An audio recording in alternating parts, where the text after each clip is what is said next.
So good morning, everyone. I'm sorry I'm here today again. You have to hear me. It's 2 Sundays in a row, but Vanessa couldn't make it, and so this lecture was scheduled for August, and I guess I'll be on vacation in August. Somebody else will be speaking. And in addition to that, I don't have much voice, so I was asking the spirits to provide me some extra voice and lung ability to speak this morning. Thank you, Mary. Anyway, and then I did this lecture on Tuesday, and it's a little long, and I didn't have the time to shorten it, so we'll see how it fits on our time. But this is a lecture that took my sleep for a few nights because it spoke so much to my own issues. And so, like I said, it was hard for a little while to sleep, just thinking of the impact on it in my own life. And this is one image that I found that I thought was very inspiring when I started to think about the lecture. Like it says, instead of trying to be a mountain, be the valley of the universe. And so when we think of humility, the impression that I have is that we're all trying to be mountains. The highest possible mountain that we can be so everybody can see and acknowledge our grandiosity. And so I thought this was a pretty inspiring way of starting this talk. And we're going to go back, we went over this last week, this passage of the gospel that says that charity and humility are the sole path to salvation. And last week we looked into the charity, the love aspect of it. And today we're going to look at the humility.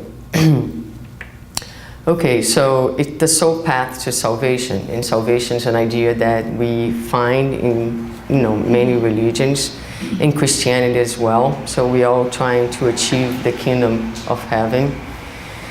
Meaning we are trying to achieve peace, we're trying to reach a state of harmony within ourselves. And it's not an outer space, even though it can become, as our spaces, especially in the spiritual realm, become the reality of our inner world. So we can think of a nice space, but really it's a space that's created and has its origin, its source within our hearts. And we are in this time of our evolution where we are really being pressed to make a choice, because we know we have spoken about the fact that we are in a time of transition. The planet is changing, and it's not a transition that means that materially things are going to come to an end. It's just a transition where the old man, the old habits, the old illusions need to be left behind, and we need to start paying attention to the things that are really going to grant our salvation. And like I have said before, we have made some amazing discoveries, and you go to Facebook, there's all these things being shared about the discoveries and the advancements of science, and yet we continue to struggle on our daily basis with the same issues, because the more we know about the universe, that continues to be great, and we're interested in knowing because that empowers us, gives us awareness and consciousness, but it does not solve our problems of happiness, our search for peace. It does not gives us the answer on how we're going to relate better with one another, how we're going to make peace with our enemies, for instance. So at this time of our evolution, we're invited to make this choice. Are we going to continue on the path of pride and selfishness? The other one. Yeah, thank you. Or are we going to take a different road? And the gospel tells us that humility so far, it's being a much neglected virtue by you. And there is a reason why it has been this way. And so one of the things that we're going to look this morning is what has been the main obstacle between us and our ability to be humble, to experience and manifest humility. Okay, so also in the gospel we find this definition for humility. That humility is an act of submission to God. And at the very end of our talk, we're going to see some examples and some of manifestations of this submission to God. But that means that we fully acknowledge that God is power, that God is the one that is in control of our lives, that sometimes we're going to go through moments of our lives that we're not going to be able to understand exactly why we are in those situations, why we are facing those struggles, but we are going to trust God, that God knows exactly what is that we all need. There is a little story that I know in Portuguese I have already told it. I don't know if I have said this here in this meeting, but there's this little boy that is traveling in a small airplane alone. And at some point in the trip, the airplane, the weather conditions get really rough, and the airplane starts to shake, and people start to panic. And he's sitting next to this man, and the man is highly anxious and looks at the boy, and the boy is like totally calm. And so he asked the boy, "How can you be so calm in midst of all this turmoil? Aren't you afraid?" And the boy says, "No." And he said, "How come?" And he says, "The pilot's my father." And so this is precisely the idea, you know, our fathers are the pilots. He is the one in control. So when we have this level of faith and connection with God, that's one step towards humility, accepting God's will, as was taught by Jesus in the Lord's Prayer, right? That we say it, but we really don't get the meaning that God's will must be done over our will. That's an interesting statement that we find in this chapter of the Gospel as well. The ignorant who is humble is preferred by God than the learned who believe in themselves more than in God. So a lot of times we do get full of ourselves for the little bit that we know, or we think that we know anyway. And there are many people out there who, you know, have not heard of God's particle, have not studied anything, are not educated, but are connected to God, have a much greater acceptance, because sometimes too much reasoning gets in the way of faith. And so these people, not saying that we should be ignorant, but just saying there are a lot of people out there that don't have the knowledge, but they are much more humble and they accept God's will and are much more loving and generous than we sometimes are. And those, in terms of the achievement of the kingdom of heaven and peace, are preferred by God. All right, so before moving on, this is we find in the book Heaven and Hell, and it's just something to illustrate a little bit what we are talking about. It's a very interesting case. I find it very interesting. So this is a spirit that is telling us about his experience after the physical death occurred, and he is actually in the category of happy spirits. So spirits who as they entered the spiritual realm, they found themselves in a position of happiness, not of purity, but of happiness. I had to pay my debt as a man. My heart had not sensed the future of the spirit, and besides, I had no faith. I had to expiate my indifference towards my Creator. Anna, do you mind reading the second paragraph for me, please? But in His mercy, He took into account the little good that I was able to do, the pain that I endure with resignation in spite of my sufferings. His justice, which is on a scale that people will never comprehend, weighted the good with such kindness and love that evil was quickly effaced. Thank you. So what I find so interesting about this case is the fact that, okay, this is a spirit who, when he entered the spiritual realm, he found happiness, Okay, he found peace. Now, he wasn't perfect, which gives us all hope, right? He did had his dad. He did to go through some adjustments, if you will. He didn't even sense, like he says, the future of the spirit. He had no faith. You know, he even didn't acknowledge God as much. But this guy, if you go back and read about his story, he was a very good man. He was very generous. He was very loving. And one of the things that was really key in granting him this state of happiness was the resignation that he endured his sufferings. He never questioned God's will. He never complained. So he underwent all the trials with full acceptance. Because when we complain and when we question, basically what we are saying is that we know better than God what's best for us. And so we're challenging God in its goodness and its, godness, I guess. So in any case, and there are many, and I invite you, if you go back and read all the spirits who are happy, these are spirits who had very difficult lives with very difficult trials. And one common element among all of them is the resignation that they endured their sufferings.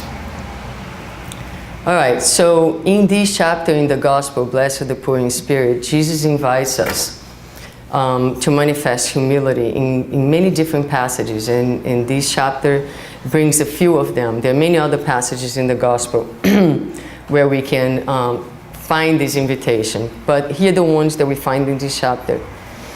Who is the greatest in the kingdom of heaven? Everyone who humbles himself and becomes small like this child will be the greatest in the kingdom of heaven.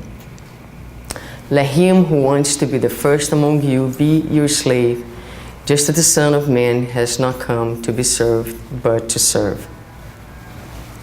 Whenever you're invited, go and sit in the lowest seat, so that when the one who has invited you comes, he will say to you, my friend, move up higher. So in these three passages, if we look at it, what is Jesus inviting us to do?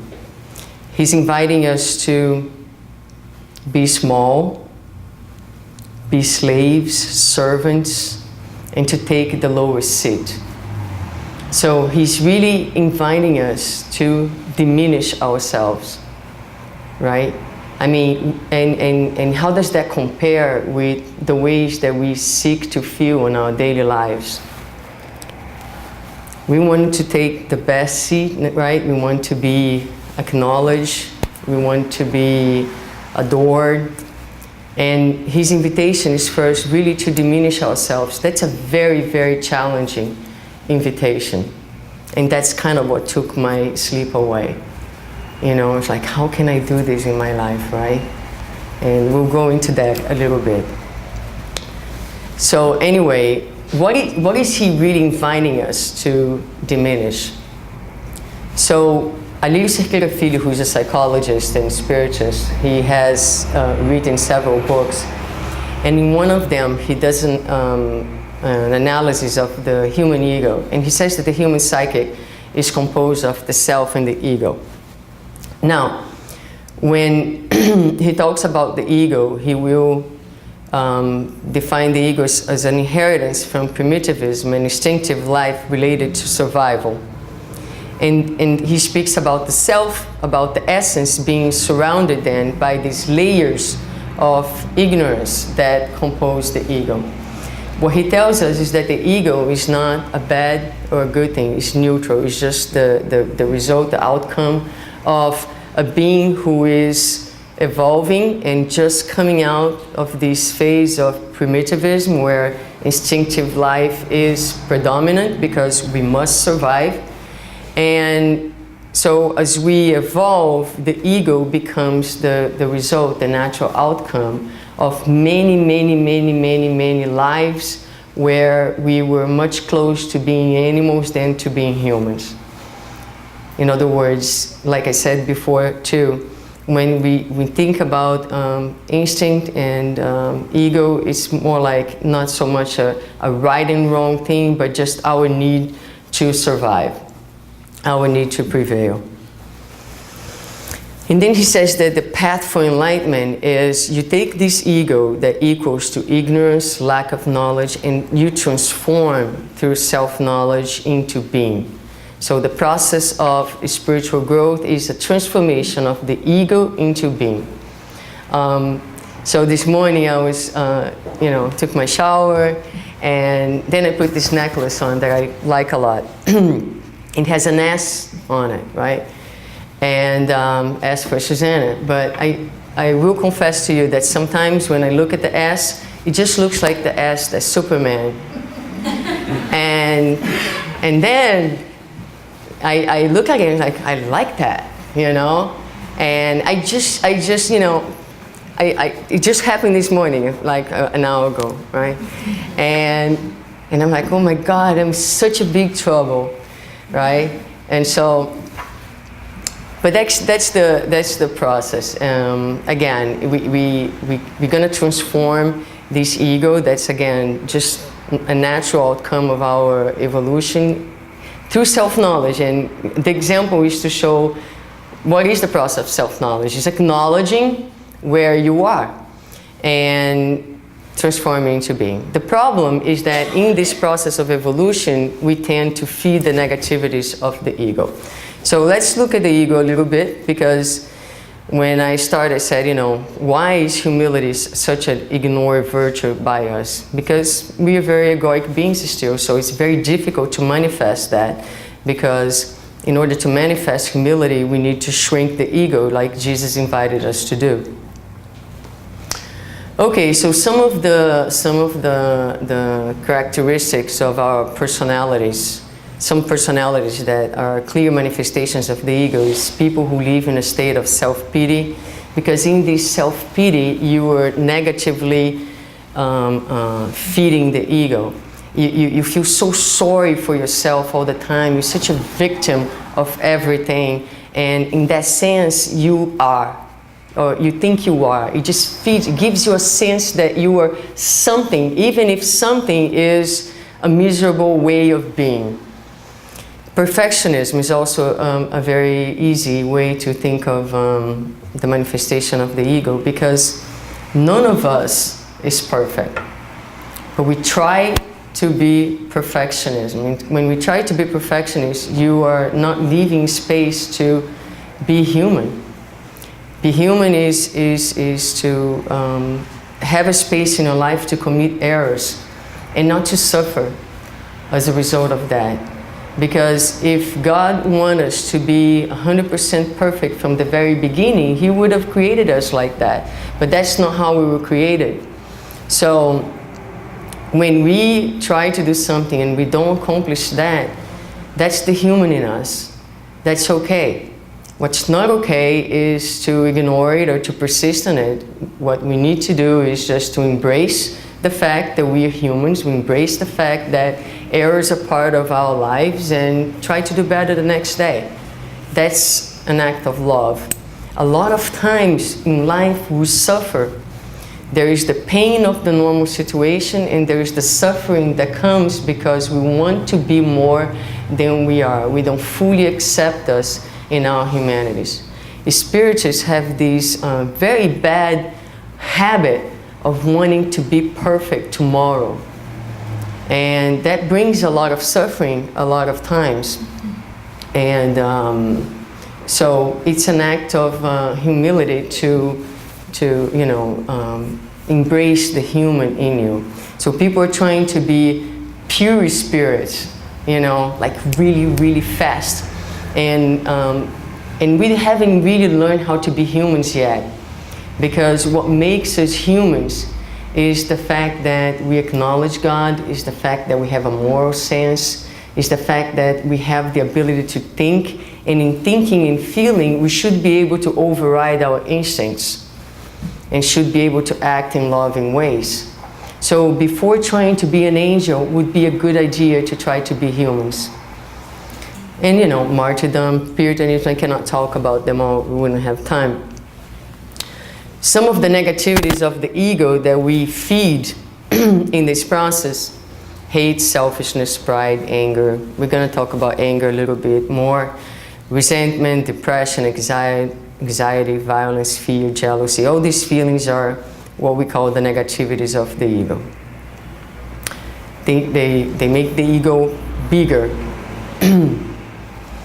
Some of the pleasures of the ego, I mean, food, sex, drugs, adoration, envy, I mean, all those things in excess, obviously. And what I really like to think is the consequences. When we live this type of life, it's like we're thirsty to be loved.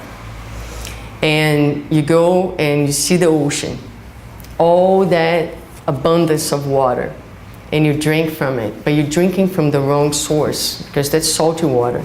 And the more you drink, the thirstier you get. And that's what happens when we live a very egoic life. We try to get love from the wrong sources. And that brings, you know, you try,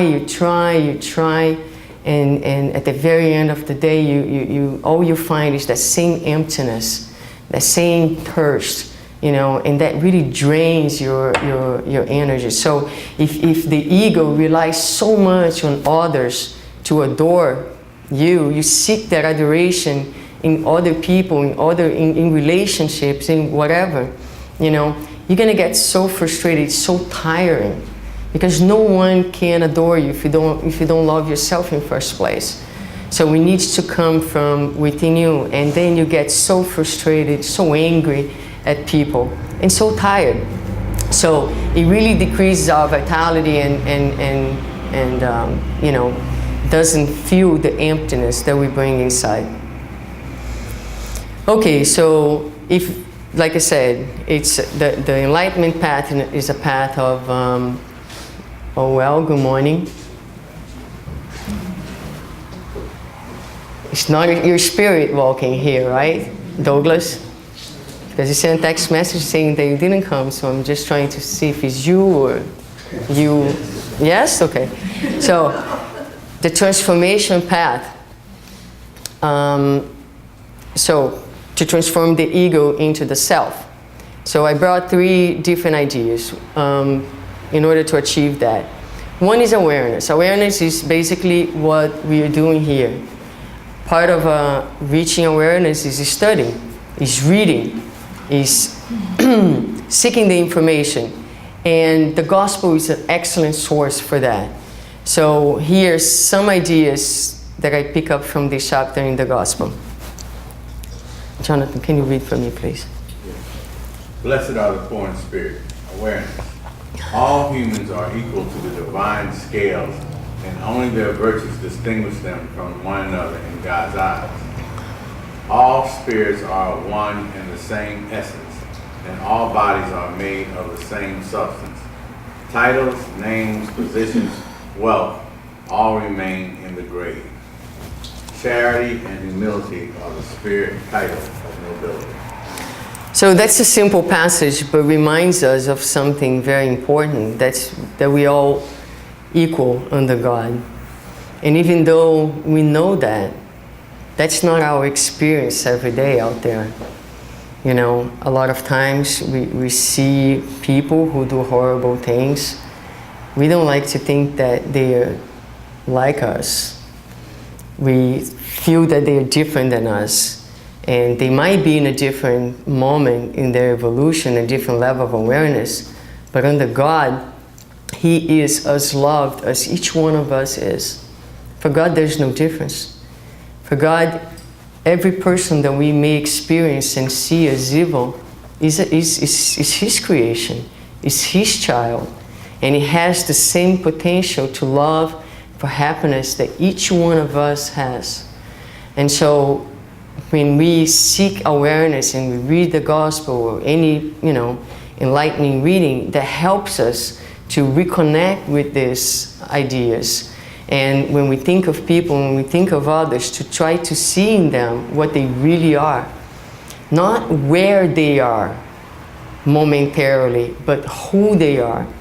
And if we can see beyond where people are and find them in what they truly are, we'll be able to connect with them and to have empathy and be merciful. So in the spiritual realm, none of these things that we are so proud about here on earth means a whole lot. Actually means nothing, because not even my name, my position, we all change from one life to the other. So they're just transitory experiences. And I sometimes I say this, try to do this exercise where ask yourself, who am I? Who am I? And take yourself outside of your body and outside of your life. So I'm not Susanna, I'm not in a female body, I'm not a physical therapist, I'm not a daughter of my mother. So who am I? What's left? So I am the virtues that I have conquered so far, and I am the knowledge that I have. This is who I am. So when I go to the spiritual realm, this is the only two things that I take with myself. Is my feelings and my knowledge. Everything else means nothing. Everything else was an experience that was granted to us for us to do the best out of this experience. So, all right, so I really love the book A New Earth by Eckhart Tolle, and there is this totally awesome exercise in it called Allowing the Diminishment of the Ego, and where he says that the ego is against any type of diminishment, and that the ego has this automatic ego repair mechanism to restore the mental form me. So, for example, if you are mistreated or disrespected or whatever, and one of the ego repair mechanism that we have is to feel angry. When you're angry and you're super angry, you feel like, ah, right? You grow, right? And that's it. That was the ego that was attacked, that felt diminished, and now you make use of one of the ego repair mechanisms. You get super angry and you feel that the me, not the self, but the me is alive and it's big again. So self-defense, self-justification, blaming, all those are ego repair mechanisms. So when the ego is being attacked by criticism, someone is blaming, calling you names, whatever that is, he invites you to practice, which is to feel the diminishment without attempting to restore it. Do nothing. So, take a situation, and I said this on Tuesday, I'll say again, you know, I'm going to use this example that everybody talks about, the traffic. So, when someone cuts you in traffic, that means that the person, let's say, disrespected you, right? But so what happens in that moment, you feel diminished. He did not respect you. He did not pay attention to you. And so you feel diminished. So what do? One of the ego repair mechanisms, you roll down your window, right? And you are ready to attack. Why? You need to restore your ego. You need to get back to that me. Whereas if you are in contact with the self, you would let it go. And you would say, God bless this one, I hope he gets alive where he's going. You don't feel offended. He didn't do anything to your ego. And so you can take that to, you know, so many situations in your lives, right? So try next time that you feel diminished by anyone. I know you're going to have plenty of opportunities in your daily lives for that. Stop and do nothing. Allow the self-image to be diminished. Become alert to what it feels like deep inside you. You might feel shrinking. Don't worry, you are not. Okay? You feel little, but you really are not. Then enjoy the inner spaciousness that feels intensively alive. realize that you have not been diminished but expanded. You have disidentified with the form. You are now poor in spirit. Because poor in spirit is the ones who don't identify, like Jonathan was thinking, adoring the things of created, the creations, but the poor in spirit are the ones who identify and adore the Creator. So you create space in yourself for the being to come forward. So you took the last seat, you became little as the child, so the God in you, now it's manifesting. And the outcome of that is peace.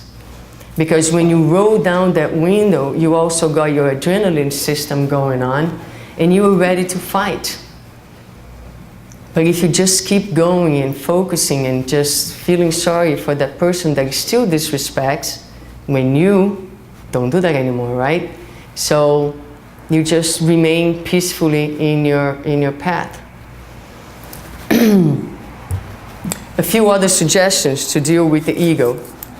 Refrain from showing off, standing out, being special, making an impression, demanding attention, occasionally expressing your opinion.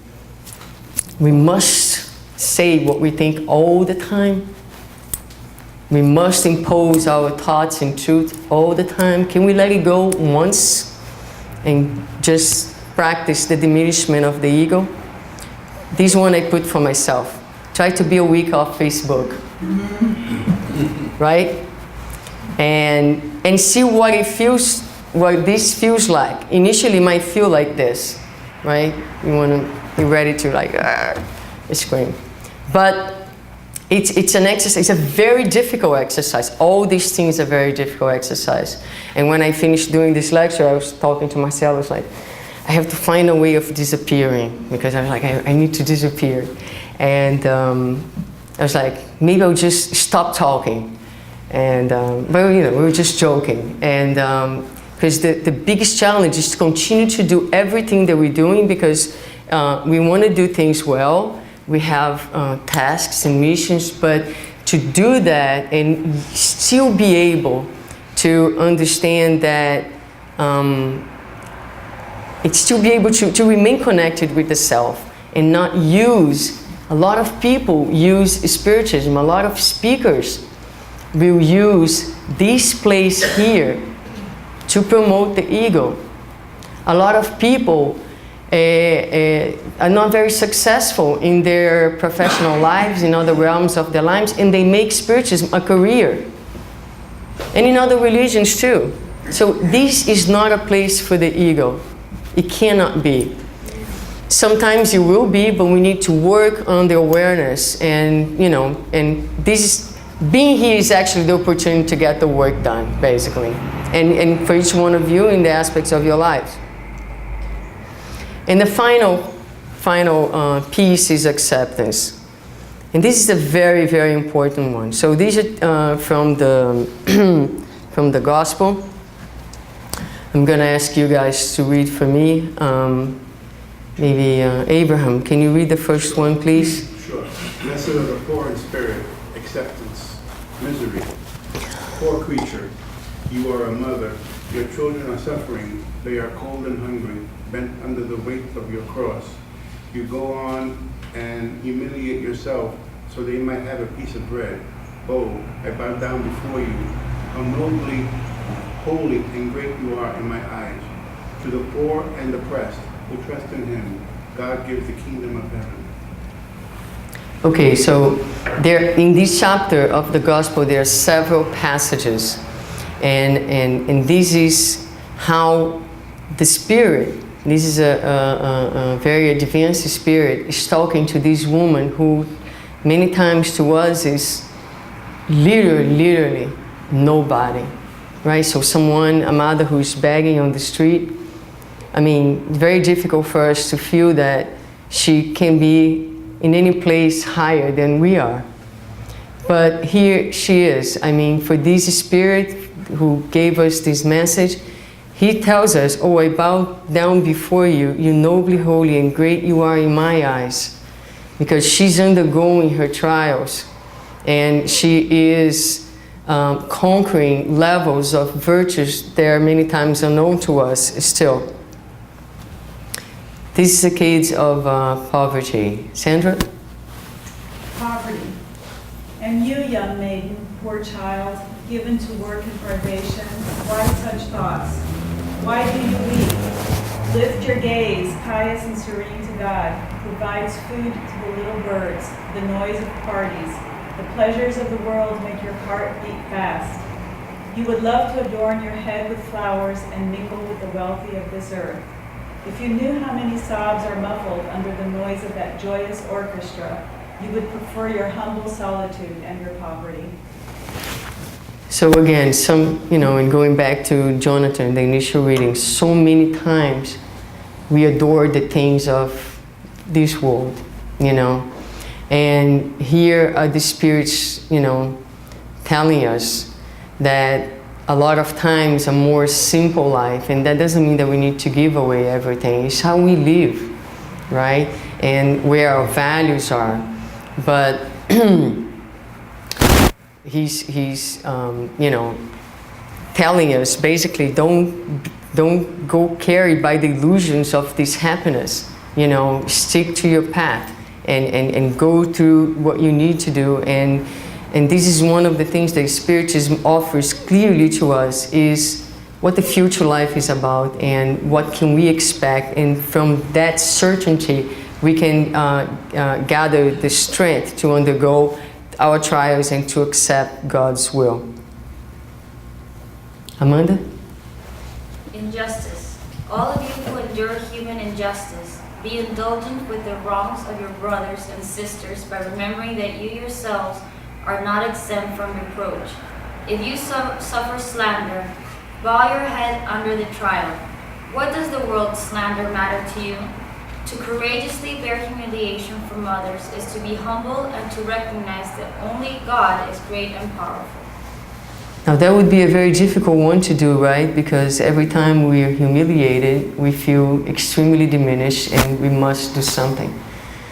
And a lot of times something is go after justice.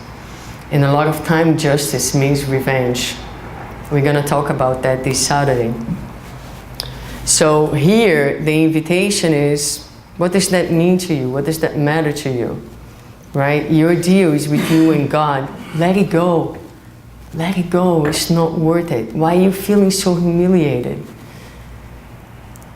Why are you giving people the power to humiliate you anyway? When for you to be in this place, you need to be in a place of self-love and connection with God very deep. And that's the process, that's the path. Okay, this is our last part here. Let us tear down little by little the altars we have erected to pride. And one more example from it's not Genesis, sorry, it's Heaven and Hell. About this experience of the kingdom of heaven, which is the beginning of our lecture when we're talking about that charity and humility, the whole path for salvation. So salvation is the achievement of the kingdom of heaven, of happiness. So this is the spirit who again was a very good spirit, very giving, very loving, but went through a lot of trials, and part of the trials that this spirit endured had a lot to do with injustice.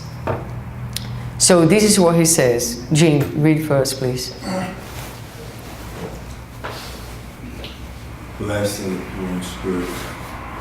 O you who made me suffer while I was on earth, who were hard and ill toward me, who humiliated and afflicted me, whose bad fate often led me to the hardest privation. I not only forgive you, I thank you. Although I suffered dreadfully with my final illness, I did not pass over in agony. I was like a poor man who had suddenly received a large fortune and who for a long time couldn't believe it was real. Oh, if only people could comprehend the future life, what power what courage would give them amidst adversity, what they wouldn't do for during their life on earth in order to guarantee themselves the happiness that God has reserved for the children who have been obedient to his laws. Then they would see how insignificant are the pleasures they envy during their life compared to those they disdain. Samuel Philip. Okay, so just a couple things. How when we learn about our future lives, about when we have a sense of what is really real, what's really important in this life, then we are able to go through life, going through the trials, dealing with the difficult people and situations from a completely different perspective. So he suffered tremendously. He was very humiliated during life.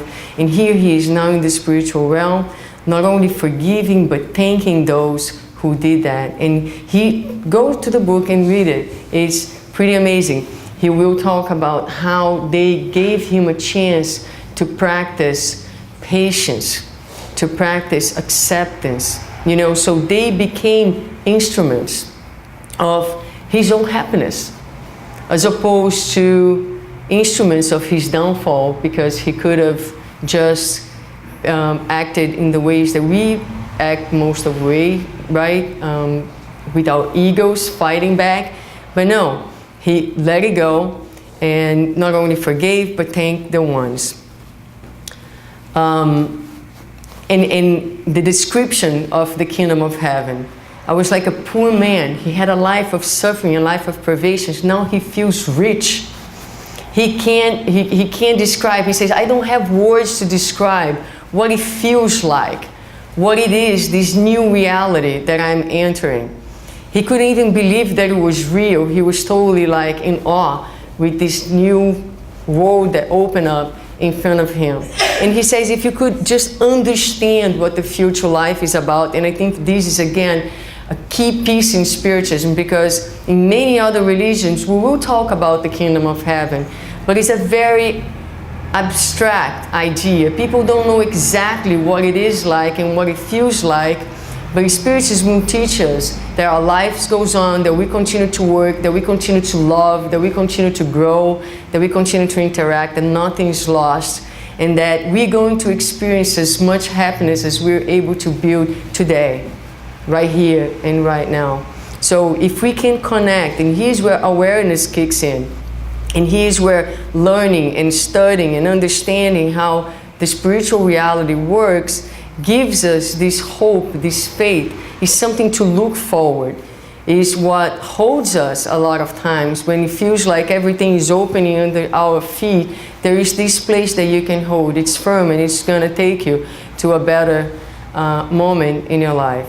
And he said, if we would, we just be obedient to God's laws. We would just, think that all these things, they really are not that important, Who cares? Who cares about what this person is doing? If he or she is still acting in ways that we don't approve, let us pray that we are not doing the same. And let us pray that he or she will have the awareness. They need our help, they don't need our judgment. And that's it. So, and this final example, again, is just giving us references of what, when humility is manifested in our lives, comes from this deeper connection. We talk a lot about humility, but what it's like, what do we need in order to manifest it? We need to connect with God. We need to connect with God within us. We need to love ourselves. Because when we do that, then everything else will come. Ooh, I made it. Thank you.